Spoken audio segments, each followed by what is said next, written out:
Assalamualaikum warahmatullahi wabarakatuh. Bismillahirrahmanirrahim. Alhamdulillahi rabbil alamin. Wabihi nasta'inu ala umurid dunya waddin.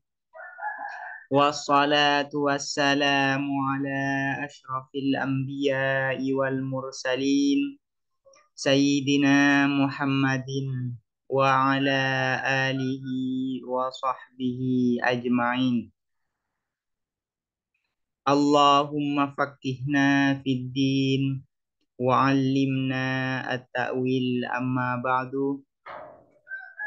Qala an-nazimu wasyarihu rahimahumallahu ta'ala wa nafa'ana bihima wa bi'ulumihima wa amaddana bi asrarihima wa bikum fid dharaini amin. Bismillahirrahmanirrahim. Mari kita melanjutkan ngaji kitab Idhahul Mubham, syarah atas kitab As-Sulam Al-Munawwarah. Sebelumnya sudah dijelaskan terkait definisi dari kias atau silogisme. Nah, sekarang akan menjelaskan terkait pembagian dari kias atau pembagian dari silogisme. Secara umum, kias itu dibagi menjadi dua. Ada yang disebut dengan kias iktironi dan yang kedua ada yang disebut dengan kias istisnai. Nah, yang akan dijelaskan pada pertemuan kali ini yaitu terkait definisi dari kias iktironi. Summal qiyasu indahum kismani faminhuma yud'a bil iktirani wa huwa alladhi dalla 'alan natijah biquwatin wa ikhtassa bil hamliyah. Summal kiasu, kemudian adapun kias silogisme indahum menurut ulama manatikoh kismani ialah dua bagian. Jadi kias itu dibagi menjadi dua bagian. Faminhu, maka ialah sebagian dari kias, ma adapun sesuatu, yud'a yang dinamai apa ma bil iktironi dengan iktironi. Jadi kias itu dibagi menjadi dua. Pertama disebut dengan kias iktironi. Apa yang dinamakan kias iktironi? Wahuwah, dan adapun al-iktironi alladzi ialah yang dalla mencakup. Dalla ini artinya adalah istamala. Dalla yang mencakup apa alladzi alan natijati atas natijah kesimpulan bikuwatin dengan kuwah. Kuwa ini yang lawannya adalah fiil. Artinya kuwa ini di sini adalah al-isti'dad, ketersiapan atau potensial. Wakhtassoh, dan khusus apa al-iktironi bil hamliyati dengan qadiyah hamliyah. Yang dinamakan dengan kias iktironi adalah kias yang mencakup alan natijah atas kesimpulan bil kuwah secara potensial. Atau dalam bahasa lainnya, kias yang mencakup kesimpulannya bimaddatiha dengan materinya saja, la bisuratiha bukan dengan formatnya, bukan dengan bentuknya. Nah, ini yang dimaksud dengan kias iktironi. Dan pada umumnya kias iktironi ini yaitu bil hamliyah, yaitu terdiri dari qadhiyah hamliyah secara khusus ya, secara khusus. Artinya waqtasabil hamliyati secara khusus ini alal ghalib waqtasa dan khusus apa al-iktironi bil hamliyati dengan qadhiyah hamliyah. Artinya kebanyakan iktironi ini terdiri dari qadhiyah hamliyah.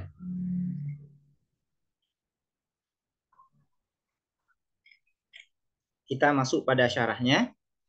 Summa kemudian innal kiasa sesungguhnya apa kias, silogisme, yang kosimu ialah terbagi apa al-kias ila kismaini pada dua bagian. Iktironi pertama disebut dengan kias iktironi, wasyarti dan kemudian disebut dengan kias syarti. Nama lain dari kias syarti yang dimaksud di sini adalah kias istisnai. Wasani dan adapun yang kedua yaitu kias syarti atau kias istisnai, yakti ialah akan datang apa asani fi qoulihi di dalam perkataan nazim wa minhuma yud'a bil istisnai ila akhirih. Wal awwalu dan adapun yang pertama yaitu kias iktironi, apa yang dinamakan kias iktironi? Wa adapun awal ma adalah sesuatu, isinya ma ini adalah kias. Dalla yang mencakup apa ma alan natijati atas natijah kesimpulan bil kuwati dengan potensial, dengan ketersiapan saja, tidak bil fi'li, tidak secara aktual. Jadi begini ya, kias itu kan harus terdiri minimal dari dua qadhiyah. Kias itu sebagaimana dijelaskan di dalam pengertian kias, silogisme, minimal harus terdiri dari dua qadhiyah atau tersusun dari dua qadhiyah. Nah, ketersusunan dua qadhiyah ini berkonsekuensi melahirkan qadhiyah yang lain yang disebut dengan natijah. Natijah, kesimpulan, ada kalanya terdapat di dalam qadhiyah itu secara potensial. Yang dimaksud secara potensial ini yaitu bimaddatiha, hanya materinya saja, bahannya saja. Sementara surahnya, bentuknya, formatnya itu tidak ada. Yang ada itu hanya maddahnya, materinya saja. La bisuratiha. Sementara formatnya atau bentuknya itu tidak ada. Nah, kias yang seperti ini disebut dengan kias iktironi, yaitu kias yang natijahnya, kesimpulannya dicakup oleh mukaddimahnya, oleh premis-premisnya, bil kuwah, secara potensial, secara materinya saja. Sementara formatnya tidak dicakup oleh mukaddimah, oleh premis-premisnya, baik premis mayor maupun premis minornya. Nih, contohnya nanti biar jelas, biar contoh. Aibil makna. Ini tafsir dari syarih menafsirkan bil kuwah dengan al makna ini laisa bisahih, tidak benar ya. Al kuwah ini memang memiliki dua makna. Pertama, maknanya itu adalah al makna. Yang kedua, makna dari al kuwah ini adalah al isti'dad atau at-tahayyu, ketersiapan. Nah, yang dimaksud dengan bil kuwah di sini adalah yang maknanya adalah al isti'dad wa tahayyu. Yang lawannya itu adalah bil fi'il. Jadi kalau di sini syari menafsirkan al kuwah dengan al makna, ini kurang tepat ya. Seharusnya syari menafsirkan al kuwah ini bil isti'dad wa tahayyu. Bagaimana bentuknya bil kuwah? Natijah dicakup oleh premisnya itu secara bil kuwah, secara potensial. Bagaimana bentuknya? Biantakuna, dengan ada an-natijatu, apa natijah, kesimpulan, malkuratan ialah disebutkan, fihi di dalam ma adalah, ma ini artinya kias. Yang dimaksud dengan kias adalah tersusunnya dua qadhiyah. Biasanya dua qadhiyah yang tersusun di dalam kias ini, yang pertama disebut dengan muqaddimah surah, yang kedua disebut dengan muqaddimah kubra. Nah, ini isinya ma ya. Isinya ma itu ini. Madkuratan ialah disebutkan fihi di dalam ma bimadatiha dengan materinya ya. Dengan bahannya natijah La bisuratiha, bukan dengan bentuknya natijah. Yang disebutkan di dalam kias itu, atau yang disebutkan di muqaddimah surah dan muqaddimah kubronya, hanya materinya saja, bukan bentuknya, bukan surahnya, bukan susunannya, tapi hanya materinya saja yang terdapat di dalam muqaddimah surah dan muqaddimah kubro. Atau lebih lebih spesifik, lebih ringkas disebut yang disebutkan di dalam kias. Yang disebutkan di dalam kias itu hanya madah dari natijah itu, bukan surah, ya, bukan surahnya. Agar lebih jelas seperti ini, yang disebut dengan madah. Apa yang disebut dengan madah? Madah itu adalah al-ajza, bagian-bagian yang menyusun. Contohnya, Zaidun qaimun. Zaidun qaimun ini disebut dengan qadhiyah. Yang menyusun dari qadhiyah ini, dari Zaidun qaimun ini ada dua. Pertama adalah Zaid dan yang kedua adalah qaim. Nah, qaim ini disebut dengan ajza, bagian-bagian yang menyusun qadhiyah. Nah, yang ajza ini, ya, ajza ini nama lain dari ajza, bagian-bagian yang menyusun kode ini, nama lainnya adalah al-madah, materi. Materi yang menyusun. Nah, ini ya. Yang kedua, ada yang disebut dengan surah. Surah itu adalah hay'atut ta'lif bainal ajza. Pola hubungan, pola ketersusunan di antara bagian-bagian. Contohnya yang barusan, Zaidun qaim. Ini disebut dengan qadhiyah. Bagian yang menyusun, yang pertama adalah Zaid, yang kedua adalah Qaim. Nah, Zaid dan Qaim ini disebut dengan bagian yang menyusun qadhiyah. Nama lain dari ajza, bagian-bagian yang menyusun qadhiyah ini adalah al-madah. Nah, pola hubungan antara Zaid dan Qaim ini disebut dengan surah. Disebut dengan surah, pola hubungannya, pola ketersusunannya. Zaidun Qaim ini disebut dengan surah.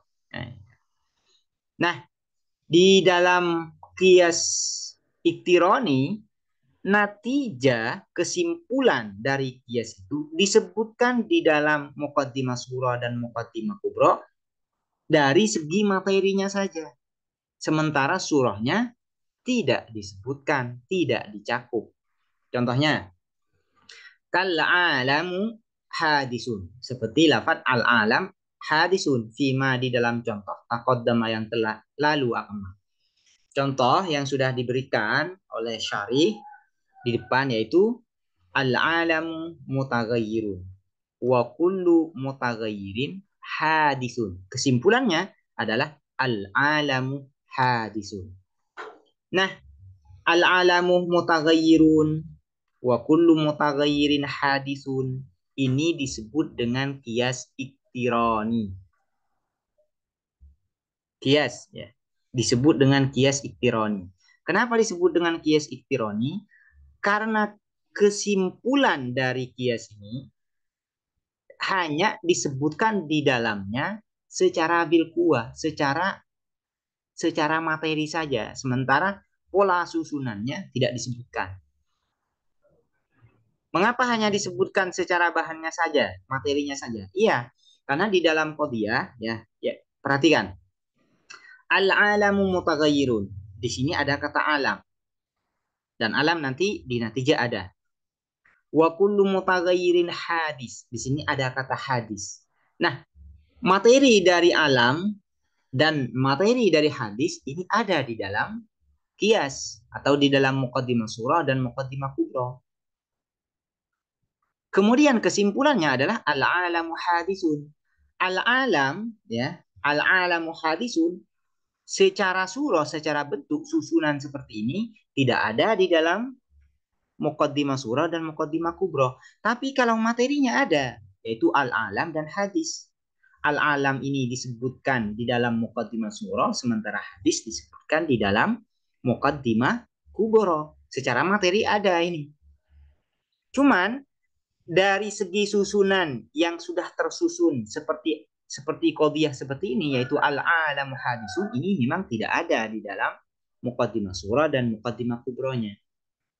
Karena itu kias dari contoh ini yaitu al-alamu mutaghayyirun wa kullu mutaghayyirin hadis, kesimpulannya adalah al-alamu hadis, ini disebut dengan kias iktirani. Kenapa disebut dengan kias iktirani? Karena kesimpulan dari kias ini disebutkan di dalam muqaddimah surah dan muqaddimah kubra secara materi, secara maddah, secara bagian-bagiannya saja. Sementara secara ketersusunan ini tidak disebutkan. Nah, ini yang disebut dengan kias iktirani. Wa kharaja, dan keluar bidzalika dengan hal tersebut, yaitu madalla ala natijah bil quwah atau bil quwah, ya, langsung ke bil quwah. Wa kharaja, dan keluar bidzalika dengan hal tersebut, maksudnya dzalik ini adalah bil quwah, al qiyasus syarti, apa qiyas syarti, silogisme yang bersifat syarti, ya, atau al qiyasus syarti mudahnya. Fa innahu, maka sesungguhnya al qiyasus syarti dalun, ialah mencakup alan natijati, atas kesimpulan, bil fi'li, secara aktual. Yang dimaksud dengan bil fi'li ini gimana?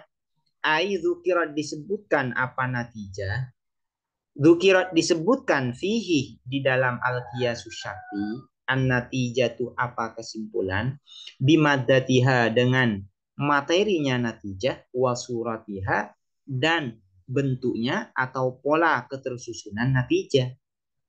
Ini perbedaan antara kias iktironi dan kias syarti. Kalau kias iktironi natijahnya disebutkan di muqaddimah surah dan muqaddimah kubra secara materi saja.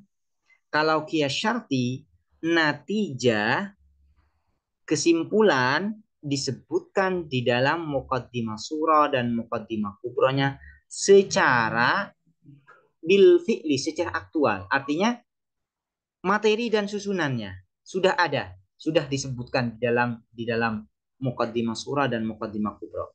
Contohnya, kaqaulina, seperti perkataan kita, laukana, andaikan ada, hadza, apa ini, insanan, ialah manusia, lakana, sungguh ada, apa hadza, hayawanan, ialah makhluk hidup. Andaikan ini manusia, maka dia pasti makhluk hidup. Lakinnahu, akan tetapi, siapa hadza, insan, ialah manusia. Yuntiju, yuntiju, melahirkan kesimpulan, apa qaulina, kesimpulan, fahuwa hayawanun, pada kesimpulan fahuwa hayawanun, fahuwa, maka adapun hadza, hayawanun, ialah makhluk hidup. Nah, fahuwa hayawanun ini adalah natijah, kesimpulan. Kesimpulan yang lahir dari susunan dua qadhiyah. Qadhiyah pertama yaitu laukana hadza insanan lakan hayawanan, dan ini disebut dengan muqaddimah kubra. Qadhiyah yang kedua adalah lakinnahu insanun, dan ini disebut dengan muqaddimah surah. Ini disebut dengan muqaddimah surah. Kesimpulannya apa? Yaitu fahuwa hayawan. Fahuwa hayawanun ini disebutkan di dalam muqaddimah. Di mana letaknya? Yaitu kana hayawanun. Ini membuang kana. Jadinya huwa hayawanun. Secara materi ada di dalam muqaddimah, yaitu huwa hayawanun. Atau kana hayawanan. Agar tidak bingung ya. Kana yuntiju, kana hayawanan, sama. Fahuwa hayawan artinya kana hayawanan. Kalau agar tidak bingung, fahuwa hayawanun ini kita ganti dengan kana hayawan, biar nggak bingung ya. Secara mada, secara materi, kana hayawanan ini disebutkan di dalam muqaddimah, yaitu kana hayawanan. Susunannya juga disebutkan, yaitu kana hayawanan disebutkan juga. Jadi natijah tidak hanya disebutkan secara materi saja, secara bagian-bagian saja, bagian-bagian terpisah, namun juga disebutkan secara surah, pola keterhubungannya, pola ketersusunannya. Ya, pola ketersusunannya juga disebutkan secara aktual. Karena itu ini disebut dengan kiasus syarti. Ya, kiasus syarti atau kias istisnai. Wahadihin natijatu dan adapun kesimpulan ini yaitu fahuwa hayawanun atau kana hayawanan zukirat ialah disebutkan apa hadihin natijah fil qiyasi di dalam kias. Maksud kias itu artinya ya susunan dari muqaddimah surah dan muqaddimah kubro. Bimadatiha dengan materinya natijah wahai atiha dan pola ketersusunan natijah. Kada seperti ini yaitu hadhihin natijah tukirat fil qiyas bimadatiha wahai atiha. Qalu berkata siapa ulama manatikoh. Walladhi yadharuli ini merupakan uh, sebuah kritikan dari Syari dari Syekh At-Tamanhuri. Ya. Menurut ulama manatikoh, sebagaimana dijelaskan di sini oleh Syari, yang dinamakan dengan kias syarti itu adalah kias yang mencakup natijah kesimpulan yang menyebutkan kesimpulan di dalam premis mayor dan premis minornya secara madah dan surah. Artinya ada secara madah dan surah. Tapi menurut Syari, bagaimana menurut Syari? Walladhi dan adapun yang yadharu yang tampak li kepadaku anna hadza apa sesungguhnya ini bihasabil zahir ialah dengan sesuai yang tampaknya memang demikian ya. Tampaknya memang demikian. Maksudnya yang tampak demikian itu gimana? Natijah disebutkan di dalam muqaddimah surah dan muqaddimah kubra secara madah dan surah. Li'annan natijata karena sesungguhnya apa natijah kesimpulan lazimul kiasi ialah sesuatu yang melekat pada kias, sesuatu yang menyertai kias atau yang melekati kias, yang mengikuti kias. Yang dinamakan kias itu adalah susunan dua qadhiyah yang mana dari ketersusunan dua qadhiyah ini berkonsekuensi melahirkan kesimpulan. Nah, natijah ini disebut dengan lazim, sesuatu yang melekat pada kias atau pada dua muqaddimah surah dan kubro. Sementara muqaddimah surah dan kubro ini disebut dengan malzum, sesuatu yang dilekati. Walayasih dan tidak sah ayyakuna apa ada al-lazim, apa sesuatu yang melekat, juz'an ialah bagian minal malzumi dari sesuatu yang dilekati. Dan tidak boleh lazim itu menjadi bagian dari malzum, tidak boleh. Bal melainkan huwa adapun lazim mughayyirun ialah berbeda lahu terhadap malzum. Faham maka pahamlah kamu. Sesuai dengan definisi dari kias itu kan sebagaimana disebutkan di awal, susunan dua qadhiyah.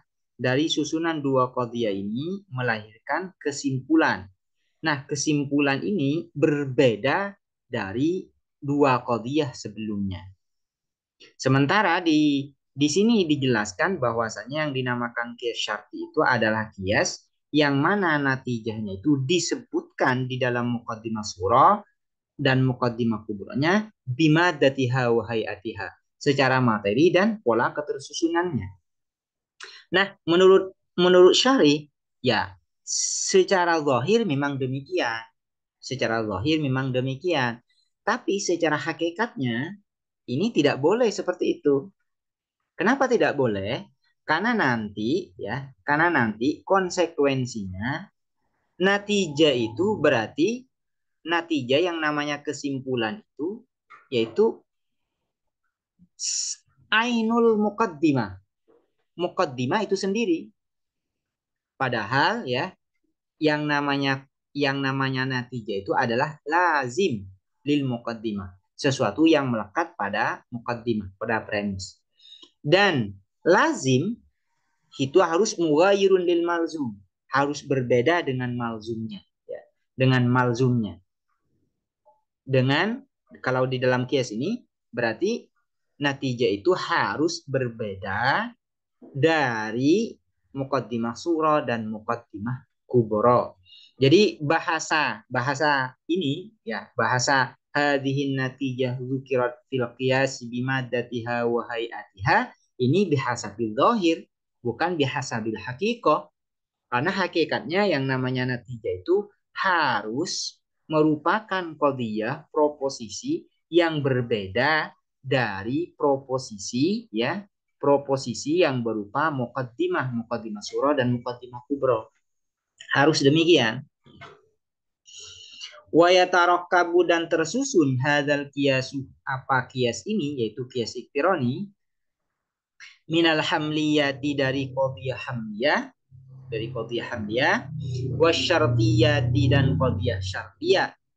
Qadhiyah syartiyah. Jadi kias iktironi ini ada kalanya hanya tersusun dari qadhiyah hamliyah dan ada kalanya tersusun dari qadhiyah syartiyah dan qadhiyah hamliyah dan ada kalanya tersusun dari qadhiyah syartiyah saja. Jadi bentuknya ada 3 kias iktironi ini. Pertama, kias iktironi ini terdiri dari qadhiyah hamliyah saja. Muqaddimah surahnya qadhiyah hamliyah, muqaddimah kubronya qadhiyah hamliyah. Yang kedua, kias iktironi terdiri dari qadhiyah syartiyah dan qadhiyah hamliyah. Imma ada kalanya muqaddimah surahnya yang berupa qadhiyah syartiyah dan muqaddimah kubronya berupa qadhiyah hamliyah, atau sebaliknya, yaitu yang muqaddimah surah berupa qadhiyah hamliyah dan muqaddimah surahnya berupa qadhiyah syartiyah. Dan yang ketiga, bentuk yang ketiga hanya terdiri dari qadhiyah syartiyah saja, yaitu muqaddimah surah terdiri dari qadhiyah syartiyah, muqaddimah kubra juga terdiri dari qadhiyah syartiyah. Wa amma qaulul matni, dan adapun perkataan matan, perkataan yang ada di dalam nazam, waqtas bil hamliyah, dan ada kata-kata dan khusus apa iktironi bil hamliyah dengan qadhiyah hamliyah, fajariyun, maka pemberlakuan alal ghalib atas yang umum. Perkataan nazim bahwasanya kias iktironi ini khusus pada qadhiyah hamliyah itu jariyun alal ghalib, itu umumnya saja. Nazim mengatakan demikian karena yang biasa, yang umum, kias iktironi ini terdiri dari qadhiyah hamliyah, yaitu muqaddimah surahnya berupa qadhiyah hamliyah, muqaddimah kubronya juga berupa qadhiyah hamliyah. Demikian, semoga dapat dipahami dan bermanfaat. Assalamualaikum warahmatullahi wabarakatuh.